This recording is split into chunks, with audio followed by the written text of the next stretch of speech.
Allora, rieccoci insieme, vediamo un po' di diagnosi. Lei ha un apparecchietto Sì, tra che le non mi mani. stancherò mai di parlare dell'ECG, dell'elettrocardiogramma Quindi telefonico, prevenzione. prevenzione, ma anche documentazione di eventuali aritmie che ci capitano nelle condizioni più, per esempio, correndo, facendo jogging o corsa.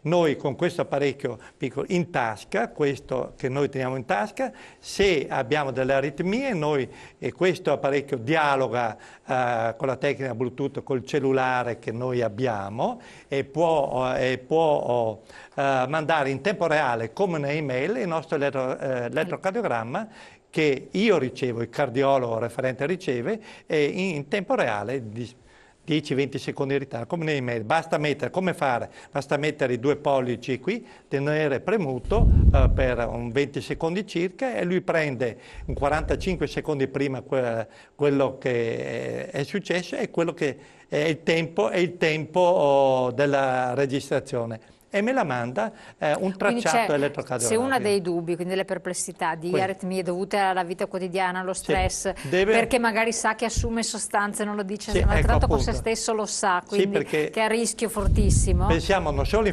all'infarto, ci sono anche le aritmie da assunzione di farmaci psicostimolanti, quindi non solo cocaina, ma anche altri farmaci, psicofarmaci. Un apparecchio del genere ti permette in qualsiasi posto tu sia e hai anche il tuo cellulare, avere questo e il tuo cellulare trasmette Quindi senza avere il cerotti, no, cose... niente, basta averlo in tasca e hai le aritmie o ti pensi di avere qualche cosa che non va, ti fermi, tieni premuto su questa Viene posizione, registrato viene tutto. registrato un tracciato elettrocardiografico che documenta in maniera inoppugnabile se tu hai l'aritmia e che tipo di aritmia è.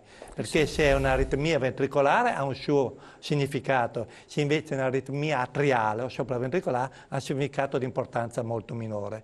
Oppure uno può avere degli episodi di fibrillazione atriale, per esempio chi ha avuto le ablazioni, è un termine tecnico per dire fibrillazione atriale che può essere permanente o saltuare, ma se è permanente, se ce l'ha tanto tempo, si va per via venosa, si va ad ablare con particolari procedure questi circuiti anomali dentro il cuore si fa una pulizia, diciamo. si fa una pulizia di questi impulsi anomali e nella stragrande maggioranza dei casi il cuore torna a battere normale. Però una certa percentuale può recidivare, avere degli episodi recidivi.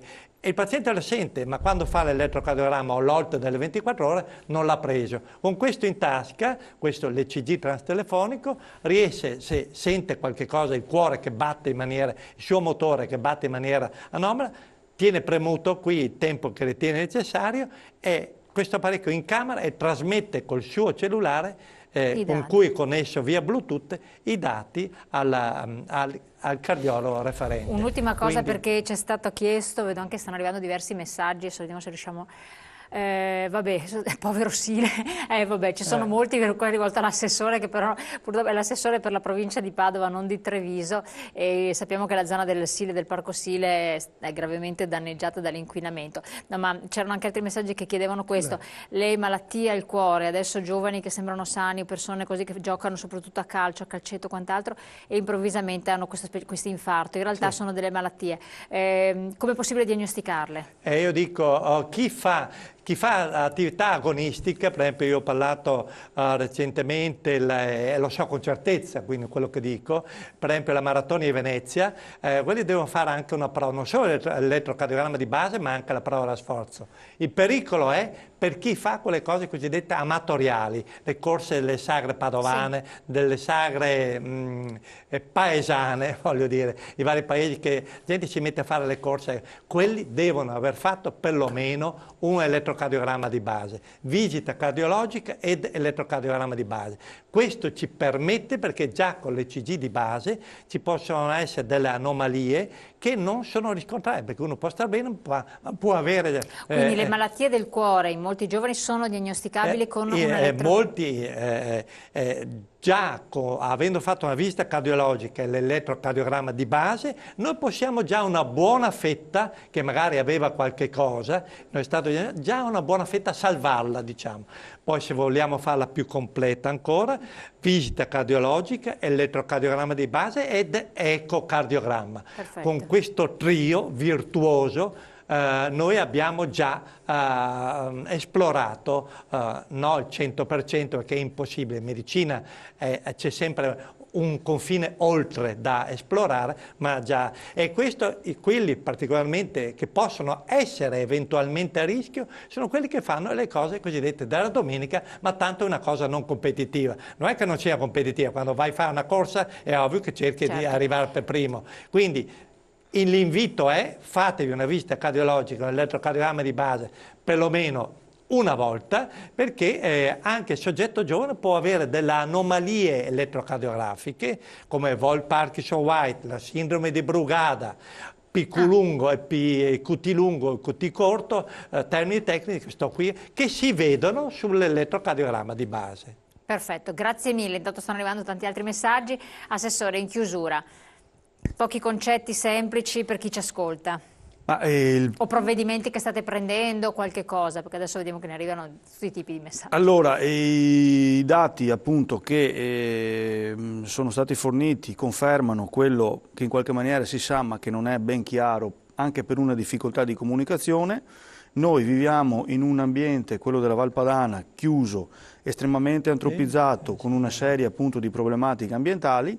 Anche i piccoli comportamenti quotidiani possono contribuire, diciamo così, ad attenuare quello che è l'impatto dell'inquinamento. Sono comunque problemi talmente enormi, complessi e che vanno visualizzati sia dalla questione orografica e geografica, sia dalla questione del sistema produttivo, che poi voglio dire, il singolo cittadino da solo non è che può risolverli, però avere la consapevolezza di dove viviamo e di quelle che sono le cause che ci portano ad avere questo tipo di ambiente, secondo me già questo è un fatto positivo. Può essere molto d'aiuto. State facendo qualcosa come provincia?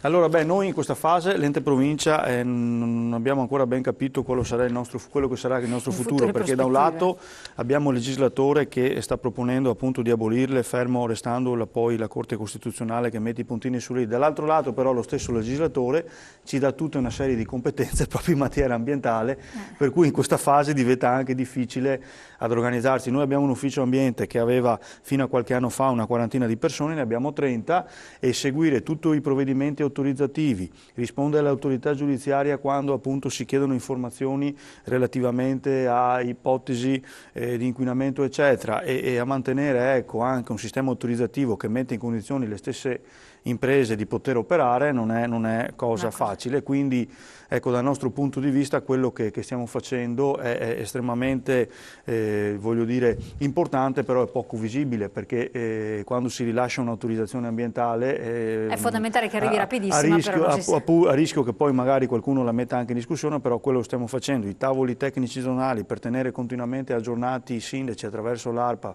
di quello che è, diciamo così, lo stato di salute dell'aria, dell'acqua e di quant'altro, li facciamo quotidianamente e mensilmente, voglio dire, quindi noi quello che riusciamo a fare in questa fase lo mettiamo ecco, a disposizione degli enti locali, soprattutto i comuni e dei cittadini. Grazie mille Assessore, grazie anche al dottor Trivellato. Vogliamo ricordare che non è più appunto correttivo di quanto ci chiedevano in ospedale, era direttore del servizio di cardiologia, adesso lo trovate solo su appuntamento privatamente, Centro Medico Vesalio oppure il Centro Medico Valentini, sempre a Padova, e comunque guardando su internet trovate tutti gli indirizzi, i numeri possibili. Sì, dottor Mario Trivellato, Padova, avete le informazioni che vi servono per avere una bella diagnosi della situazione del cuore, che speriamo per tutti stia veramente bene. Grazie ai nostri ospiti, grazie a voi di averci seguito e noi come sempre ci troviamo domani. Scriveteci.